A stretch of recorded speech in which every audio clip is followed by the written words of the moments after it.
Баршаңызға сәлем, сіздермен бірге Әсем. Бүгін сіздермен өте оңай жасалатын үйдегі қалып қойған вареньеден осындай өте жұмсақ пирог дайындаймыз. Барлық қажет заттарды описание бөліміне жазып қоямын. Ең алдымен жұмыртқамызды салып, одан соң қантымызды үстіне салып, венчикпен немесе шаңышқымен жақсылап араластырып аламыз.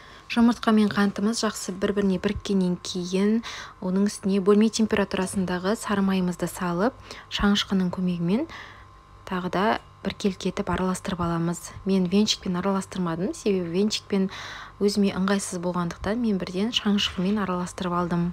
Сары май біркелкі араласқаннан кейін оның үстіне разрыхлитель, яғни қопсытқышымызды салып, електен өткізілген ұнымызды қосамыз.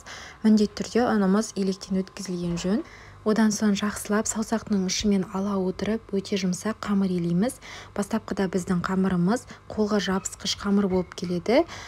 Егерде сіздерде сондай болатын болса, үстіне сәл ғана ұн сеуіп жіберіп, қамырды біркелкі етіп, бір-біріне біріктіретін боламыз. Мінекей біздің қамырымыз бір-біріне жақсы бірігіп, қолға жабыспайтындай осындай өте жұмсақ, нәзік болып шықты. Енді осы қамырымызды салфанға орап, тоңазытқышқа шамамен жарты сағатқа қойып қоямыз міндетті түрде.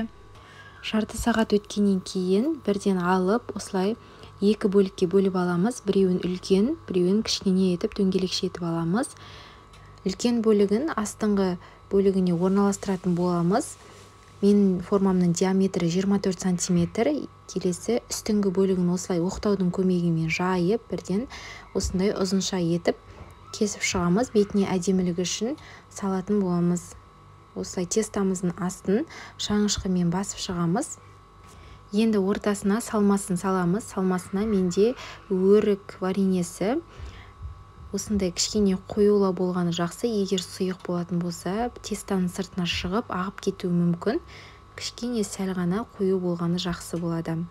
Барлығын біркелкетіп шетіне жайып, үстіне әдемілік үшін кесіп алған қамырымызды біртіндеп орналастырып шығамыз. Артық жерлерін кесіп алып тастаймыз. Видеода көргендеріңіздей шетін осылай әдемілеп кесеміз. Сонда біздің пирогымыздың беті әдемі біркелкетіп көрінеді.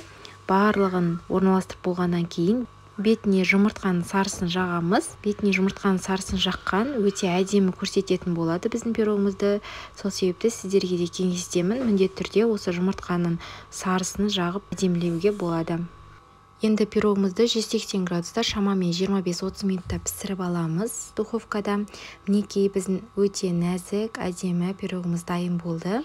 Ешқандай артық затты қажет етпейтін, бюджетный, үйдегі бар заттармен ғана жасалатын, осындай вареньемен жасалатын пирогты міндетті түрде жасап көріңіздер.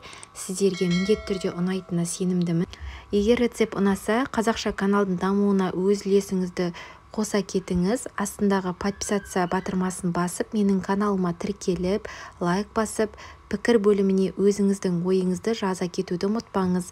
Назар салып тыңдағаныңызға рахмет.